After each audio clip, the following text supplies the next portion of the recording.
নমস্কার বন্ধুরা, তোমাদের সবাইকে বাঙালি ফাইন্যান্স শেখা ইউটিউব চ্যানেলে স্বাগত জানাই। এর আগের ভিডিওগুলোতে আমরা স্টক এক্সচেঞ্জ, বিএসসি, এনএসসি এদের ব্যাপারে অলরেডি ডিসকাস করে নিয়েছি। আর এই ভিডিওতে আমরা সেন্সেক্স এবং নিফটি সম্পর্কে আলোচনা করব। সেন্সেক্স এবং নিফটি হচ্ছে শেয়ার বাজারের দুটি ইন্ডেক্স, অর্থাৎ বাংলায় যাকে আমরা বলি সূচক। বম্বে স্টক এক্সচেঞ্জ অর্থাৎ বিএসসি ইন্ডেক্স হচ্ছে সেন্সেক্স এবং ন্যাশনাল স্টক এক্সচেঞ্জ অর্থাৎ এনএসসি ইন্ডেক্স হচ্ছে নিফটি। সেন্সেক্স এবং নিফটি সম্পর্কে আরও বিস্তারিতভাবে আলোচনা করার আগে আমাদের তিনটি প্রশ্নের উত্তর জানতে হবে। সেই তিনটি প্রশ্ন কি কি? নাম্বার 1, ইন্ডেক্স বা সূচক আসলে কি? নাম্বার 2, ইন্ডেক্সের প্রয়োজন কেন হলো? নাম্বার 3, ইন্ডেক্স না থাকলে কি সমস্যা হতো? ঠিক আছে, এই তিনটি প্রশ্নের উত্তর আগে আমাদের জেনে নিতে হবে, তারপর আমরা সূচকের উপর বিস্তারিতভাবে আলোচনা করব। চলুন এবার তাহলে একটি উদাহরণের সাহায্যে এই তিনটি প্রশ্নের উত্তর আমরা জানার চেষ্টা করি। আচ্ছা, ধরুন আপনি হচ্ছে পুরো কলকাতার রোড ট্রাফিক ডিপার্টমেন্টের হেড, অর্থাৎ পুরো কলকাতা শহরের ট্রাফিক ব্যবস্থা দেখার দায়িত্ব হচ্ছে আপনার। আরও ধরে নিন যে পুরো কলকাতায় 2000টির বেশি রাস্তা আছে এবং 300টির বেশি জাংশন পয়েন্ট আছে। এইবার ধরুন একদিন আপনাকে আপনার বস ডেকে জিজ্ঞেস করলো যে ভাই, আজকে কলকাতা শহরের ট্রাফিক ব্যবস্থা কেমন? এই পরিস্থিতিতে আপনি কি করবেন? আপনি কি 2000টি রাস্তার প্রত্যেকটি চেক করবেন? আপনি কি 300টি জাংশন পয়েন্টের প্রত্যেকটি চেক করবেন? আর চেক করার পর তারপর আপনি আপনার বসকে উত্তর দেবেন? আপনি ভালো করেই জানেন যেটা সম্ভব নয়। তাই এই পরিস্থিতিতে বেস্ট কি করা যেতে পারে?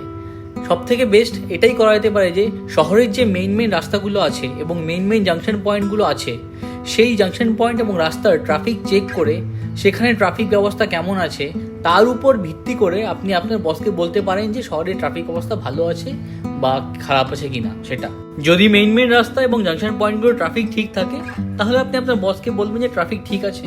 আর যদি মেইন রাস্তা এবং জাংশন পয়েন্টগুলো ট্রাফিক ঠিক না থাকে তাহলে আপনি আপনার বসকে বলবেন যে ট্রাফিক ঠিক নেই। অর্থাৎ আপনি এখানে প্রধান রাস্তার এবং জাংশন পয়েন্টগুলোর ট্রাফিক ব্যবস্থাকে একটি মাপকাঠি হিসেবে ব্যবহার করছেন। এই জায়গাগুলোতে যদি ট্রাফিক ঠিক থাকে তাহলে আপনি ধরে নিচ্ছেন যে পুরো শহরের ট্রাফিক ব্যবস্থা ঠিক আছে, আর এই জায়গাগুলোতে ট্রাফিক ব্যবস্থা খারাপ থাকলে পুরো শহরের ট্রাফিক ব্যবস্থা খারাপ হচ্ছে, আপনি সেটা ধরে নিচ্ছেন। এমনকি আপনার বস যদি আপনাকে মঙ্গলবার এসে জিজ্ঞেস করে যে সোমবারের তুলনায় আজকে ট্রাফিক ব্যবস্থা কেমন আছে, সেক্ষেত্রেও আপনি ওই সব জায়গাগুলোর ট্রাফিক ব্যবস্থা চেক করে একটি তুলনামূলক উত্তর দিতে পারবেন। অর্থাৎ আপনি পুরো কলকাতা শহরের ট্রাফিক ব্যবস্থার অবস্থা বোঝানোর জন্য একটি মাপকাঠি পেয়ে গেলেন। এইবার ধরুন আপনাকে কেউ জিজ্ঞেস করলো যে আজকের শেয়ার বাজারের কন্ডিশন কেমন আছে। আপনি জানেন যে বিএসসিতে 5000-এর বেশি উপর কোম্পানি লিস্টেড আছে। আপনার পক্ষে প্রত্যেকটি কোম্পানিকে চেক করে উত্তর দেওয়া কি সম্ভব? আপনি ভালো করে জানেন যে এটা সম্ভব নয়। অর্থাৎ এক্ষেত্রেও আপনার একটি মাপকাঠির দরকার, যেটা কিনা আপনাকে পুরো শেয়ার বাজারের পরিস্থিতি সম্পর্কে জানিয়ে দেবে। আর শেয়ার বাজারের ক্ষেত্রে এই কাজটাই করে থাকে ইন্ডেক্স অর্থাৎ সূচক। শেয়ার বাজারের ক্ষেত্রে আমাদের কান্ট্রির মেইন যেসব সেক্টরগুলো আছে সেই সমস্ত সেক্টরগুলো থেকে ইম্পর্টেন্ট কোম্পানিগুলোকে নিয়ে ইন্ডেক্স অর্থাৎ সূচক গঠিত হয়। ইন্ডেক্সের ভ্যালু যদি বাড়ে তাহলে আমরা ধরে নিই যে মার্কেট ওপরের দিকে যাচ্ছে, আর ইন্ডেক্সের ভ্যালু যদি কমে তাহলে আমরা বলি যে বাজার নিচের দিকে যাচ্ছে। কলকাতা শহরের ট্রাফিক ব্যবস্থা বোঝানোর উদাহরণটিতে মেইন রাস্তা এবং জাংশন পয়েন্টগুলোর ট্রাফিক কন্ডিশন, ট্রাফিকের অবস্থা পুরো কলকাতা শহরের ট্রাফিক ব্যবস্থার ইন্ডেক্স অর্থাৎ সূচক হিসাবে কাজ করেছে। আর যেহেতু ইন্ডিয়াতে দুটো প্রধান শেয়ার বাজার আছে তাই ইন্ডেক্সও দুটি আছে। ন্যাশনাল স্টক এক্সচেঞ্জ অর্থাৎ এনএসসি ইন্ডেক্স হচ্ছে নিফটি, আর বম্বে স্টক এক্সচেঞ্জ অর্থাৎ বিএসসি ইন্ডেক্স হচ্ছে সেন্সেক্স। তাহলে আশা করি এই তুলনামূলক আলোচনাটির মাধ্যমে আমি আপনাদের ইন্ডেক্স অর্থাৎ সূচকের ব্যাপারে যে তিনটি প্রশ্ন করেছিলাম তার উত্তর পেয়ে গেছেন। চলুন তাহলে এবার সেন্সেক্সের ব্যাপারে বিস্তারিতভাবে আলোচনা করি। বোম্বে স্টক এক্সচেঞ্জ 1986-এ প্রথম সেন্সেক্স ইন্ডেক্সটি শুরু করে। সেন্সেক্স আসলে দুটি শব্দ থেকে এসেছে, সেন্সিটিভিটি প্লাস ইন্ডেক্স। অর্থাৎ সেন্সেক্স হচ্ছে এমন একটি ইন্ডেক্স যা কিনা মার্কেটের সেন্সিটিভনেসের ব্যাপারে ইনফরমেশন দেয়। মার্কেট বাড়ছে না কমছে সেটা এই ইন্ডেক্স বলে দেবে। যদি সেন্সেক্স ইন্ডেক্সের ভ্যালু বাড়ে তাহলে ধরে নিতে হবে যে মার্কেট উপরের দিকে যাচ্ছে, আর যদি সেন্সেক্স ইন্ডেক্সের ভ্যালু কমে তাহলে ভেবে নিতে হবে যে মার্কেট নিচের দিকে যাচ্ছে। তবে সেন্সেক্সের পুরো নাম হচ্ছে এসএনপি বিএসসি সেন্সেক্স। এখানে বিএসসি আর সেন্সেক্স কি আপনারা সেটা অলরেডি জেনে গেছেন। আর এসএনপি হচ্ছে স্ট্যান্ডার্ড অ্যান্ড পুয়ার্স। এসএনপি হচ্ছে একটি গ্লোবাল অর্থাৎ বিশ্বমানের ক্রেডিট রেটিং এজেন্সি, অর্থাৎ একটি কোম্পানি যেটি কিনা কোনো কান্ট্রির স্টক মার্কেট ইন্ডেক্স কীভাবে বানাতে হবে সেটা বলে দেয়। সেন্সেক্সও এসএনপির যে টেকনিক্যাল টিম আছে তারাই বানিয়ে দিয়েছে। আমাদের কান্ট্রির প্রধান যেসব বিজনেস সেক্টর রয়েছে সেই বিজনেস সেক্টরগুলো থেকে টপ 30টি কোম্পানি নিয়ে সেন্সেক্স ইন্ডেক্সটি গঠিত হয়েছে। তবে এই 30টি কোম্পানির মধ্যে জায়গা পেতে হলে কোম্পানিকে কিছু কিছু ক্রাইটেরিয়া ফুলফিল করতে হবে। চলুন একবার দেখে নিই সেই ক্রাইটেরিয়াগুলো কী কী। ক্রাইটেরিয়া নাম্বার 1, কোম্পানিটিকে মিনিমাম লাস্ট 1 বছর বিএসসিতে লিস্টেড থাকতে হবে। ক্রাইটেরিয়া নাম্বার 2, কোম্পানিটিকে মার্কেট ক্যাপিটালাইজেশনের দিক থেকে টপ 100টি কোম্পানির মধ্যে থাকতে হবে। নাম্বার 3, গত 1 বছরের প্রত্যেক দিন ওই কোম্পানির শেয়ারের কেনাবেচা হতে হবে ওই স্টক এক্সচেঞ্জে। নাম্বার 4, ট্রেড পার ডে এবং average value of shares trades per day এর দিক থেকে কোম্পানিটিকে টপ 150-র মধ্যে থাকতে হবে। এই সমস্ত দিকগুলি হিসেব করে কোম্পানিগুলির একটি লিস্ট তৈরি করা হয় এবং লিস্টে টপ 30টি কোম্পানিকে সেন্সেক্সে অন্তর্ভুক্ত করা হয়। তবে এখানে তোমাদের একটা জিনিস জেনে রাখতে হবে যে কোনো কোম্পানি একবার সেন্সেক্সে জায়গা পেয়ে গেল মানে এই নয় যে কোম্পানিটি সেন্সেক্সের পার্মানেন্ট মেম্বার হয়ে গেল। বিএসসি প্রত্যেক 3 মাস অন্তর অন্তর একটি ইন্ডেক্স রিভিউ কমিটি ফর্ম করে, যারা কিনা সেন্সেক্সের কোম্পানিগুলোকে রিভিউ করে।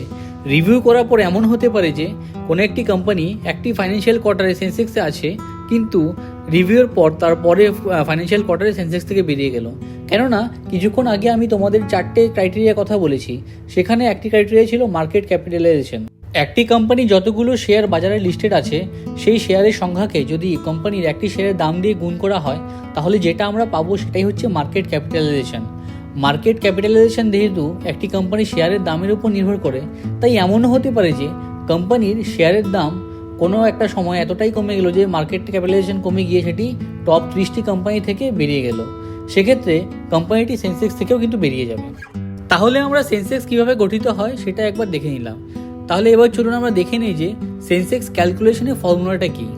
আমি ওপরের স্ক্রিনে তোমাদের সঙ্গে সেন্সেক্সের ফর্মুলাটি শেয়ার করে দিয়েছি। ফর্মুলাটিতে দেখুন ফ্রি ফ্লোট মার্কেট ক্যাপিটালাইজেশন বলে একটি কথা উল্লেখ আছে। চলুন এটার মানে কি সেটাকে একটু বুঝে নিই। যে কোনো কোম্পানির সমস্ত শেয়ারগুলি কিন্তু পাবলিকদের জন্য অ্যাভেলেবেল থাকে না, কোম্পানির মালিকের কাছে বেশিরভাগ শেয়ার থেকে থাকে। ধরুন কোনো একটি কোম্পানির টোটাল 100টি শেয়ার আছে মার্কেটে, আউটস্ট্যান্ডিং শেয়ার।